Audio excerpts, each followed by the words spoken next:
తిరువళ్ళూరు జిల్లా పెరియపాళెం సమీపంలోని ఆర్యపాకంలో ఉన్న శ్రీ విద్యారంభ జ్ఞాన మహాసరస్వతి ఆలయం, Jai Saraswati educational and charitable trust సంయుక్త ఆధ్వర్యంలో ఆగస్టు 24వ తేదీన నిర్వహించిన వీణానాదం కార్యక్రమం వీణుల విందుగా సాగింది.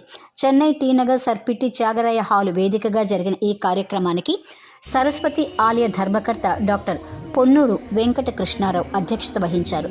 ఆలయం తరఫున గాయకులు రాము, శాంతి, సురేష్, మణిమాల రావులు సరస్వతీదేవిని కీర్తిస్తూ శ్రావ్యంగా ఆలపించిన సరస్వతి నమోస్తుతే ఆల్బంను ఆత్మీయ అతిథిగా పాల్గొన్న ప్రముఖ నటీమణి సీత, ప్రత్యేక ఆహ్వానితులుగా పాల్గొన్న PVR Krishnarao, Tanguturi Ramakrishna, Jayaraj international managing director Tadepalli Rajasekhar, Ponnuru Ranganayakulu, VN Harinath తదితర ప్రముఖులు పాల్గొన్నారు. వీణానాదం పేరుతో నిర్వహించిన పోటీల్లో విజేతలకు బహుమతులు అందించారు. ఈ కార్యక్రమంలో భాగంగా 49 ఏళ్లుగా తిరుమలకు పాదయాత్రగా వెళుతున్న గురుస్వామి భక్తవత్సలాన్ని ఘనంగా సత్కరించారు. సరస్వతి ఆలయ వార్షికోత్సవం సందర్భంగా నూతనంగా నియమించిన ట్రస్టీలు అజంతా డాక్టర్ కలిగెలుపుల శంకర్రావు, భాష్యకారులు లక్ష్మీనారాయణ, కుబేంద్రన్, డాక్టర్ విజయ్ కుమార్, డాక్టర్ మోహనశ్రీ, శోభారాజా, తాడేపల్లి జయశ్రీ, రాజశేఖర్తో పాటు ప్రముఖ పారిశ్రామికవేత్త నల్లి కుప్పుస్వామి చెట్టి, ప్రముఖ సంగీత దర్శకుడు డాక్టర్ శ్రీనుబాబు, కలైమామణి కె సూర్యనారాయణమూర్తి, తెలుగు తరుణి మ్యూజిక్ బృందం సభ్యులను నిర్వాహకులు ఘనంగా సత్కరించారు. కళాకారుల వీణానాదం, ఆధ్యాత్మిక సంకీర్తనలు, పద్యాలు, భక్తి గీతాలు, కూచిపూడి, భరతనాట్య నృత్యాలతో అలరించిన ఈ కార్యక్రమం తేజారావు వందన సమర్పణతో అత్యంత వైభవంగా ముగిసింది.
అది అందుకు దేవుడు ఇలాగా మీకు దగ్గర చూపుతున్నారంటే ఆయన ఆశీస్సులు నాకు బట్టి మిమ్మల్ని నన్ను చూసేవాళ్ళు.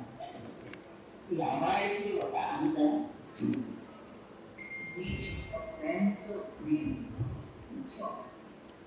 కొంచెం నాకు బాగా ఫంక్షన్కి బాగా ఫంక్షన్ అంటే దాన్ని ఇప్పుడు నేను మొదటే చూడాలి. దేవుడు మళ్ళీ నన్ను నేను తీసుకొచ్చుకోవాలి. ఇంకొకసారి ఫంక్షన్ తీసుకుంటున్నాను. ఈ తరంగా నేను కార్యక్రమం అందరికీ ఆశీర్వాదాలు. ఆయుష్మాన్ జై సరస్వతి. జ్ఞానానికి విజ్ఞానానికి మూల కారణం సరస్వతి మాత. ఆ సరస్వతి మాతని కీర్తిస్తూ ఇవాళ ఆడియో రికార్డింగ్ చేయడం జరిగినది. దాంట్లో 10 పాటలు అద్భుతంగా రచించారు శ్రీనుబాబు, లవకుమార్ గారు. వీణానాదం పేరుతోటి వీణా కాంపిటీషన్ ఫస్ట్ టైం చెన్నైలో జరిగినది. వాళ్ళకి విన్నర్స్కి క్యాష్ ప్రైజ్ అవార్డు సత్కరించాము. ఇట్లాంటిది ప్రతి సంవత్సరం చేయాలని ఆశిస్తున్నాము. ఈ మన గుడి తరఫున జ్ఞాన సరస్వతి అవార్డు కూడా ఇవ్వాలని విద్వాంసులకి నిశ్చయమైనది. ఇది మొదటి సంవత్సరం పి సుశీలమ్మకి ఇవ్వడం జరిగినది. మళ్ళీ లాస్ట్లో తిరుపతి వెంకటేశ్వర స్వామి ఆయన పేరుతో కీర్తిస్తూ కళాక్షేత్ర విద్యార్థుల చేత కూచిపూడి డ్యాన్స్ జరపడం జరిగినది. ఇది అందరికీ ఆ కాలంలో మహారాజులు రాజులు మన ధర్మాన్ని మన కళను పోషించేవాళ్ళు. ఇప్పుడు మన కళలని మనమే పోషించాలి, మన హైందవ ధర్మాన్ని మనమే పోషించాలని కోరుకుంటూ అందరూ ముందుకు రావాలని, అందరు గుడికి వచ్చి అమ్మవారి ఆశయం తీసుకొని జ్ఞానం విజ్ఞానం జరిపించి సుఖశాంతితో వరిచేయాలని కోరుకుంటూ అదే కాకుండా ఇవాళ ఇండక్షన్ ఆఫ్ ట్రస్ట్ జరిగింది. దాంట్లో ఉన్న విద్యావంతులని, పెద్దవారిని, పనిచేసేవారిని, అమ్మవారికి భక్తి ఉన్న వారిని 8 మంది తీసుకోవడం జరిగింది. అందరినీ తీసుకొని మన గుడి కార్యక్రమాలు బాగా జరిపించాలని ఇక 3 సంవత్సరాల్లో 12వ సంవత్సరం తాలూకు కుంభాభిషేకం జరగనున్నది. కాబట్టి ఇక్కడ ధ్యాన మండపం కట్టి కోవిల్ని బాగా డెవలప్ చేయాలని కోరుకుంటున్నాము. అందరూ గుడికి రావాల్సిందిగా అభ్యర్థిస్తున్నాము. జై సరస్వతి, జై సరస్వతి, జై సరస్వతి. ఈ సరస్వతి టెంపుల్కి ధర్మకర్తగా గారి వైఫ్గా నేను ఎంతో సంతోషంగా అమ్మవారి సేవ చేసుకుంటున్నాను. అలాగే నాకు ఇవాళ ఈ అవకాశం 8 పాటలు పాడాను. నేను ఎప్పుడు అనుకోలేదు అసలు లైఫ్లో. అలాంటిది శ్రీనిబాబు గారు చాలా బాగా పాటలు రాసి నా చేత నేర్పించి చేపించి ఆడియో రిలీజ్ చేపించారు. సో ఈ పాటలన్నీ యూట్యూబ్లో రేపటి నుంచి వస్తాయి, అందరూ చూడొచ్చు. అలాగే అమ్మవారి పాటలు అందరూ పాడుకుంటారని కోరుకుంటున్నాను. అందరూ గుడికి రావాలి. ఈ నవరాత్రుల్లో 10 రోజులు 9 రోజులే కాకుండా దసరా రోజు పాటు చాలా కార్యక్రమాలు ఉన్నాయి. అందరూ ఇచ్చేసి అమ్మవారిని చూసి ఆనందించాలని కోరుకుంటున్నాను.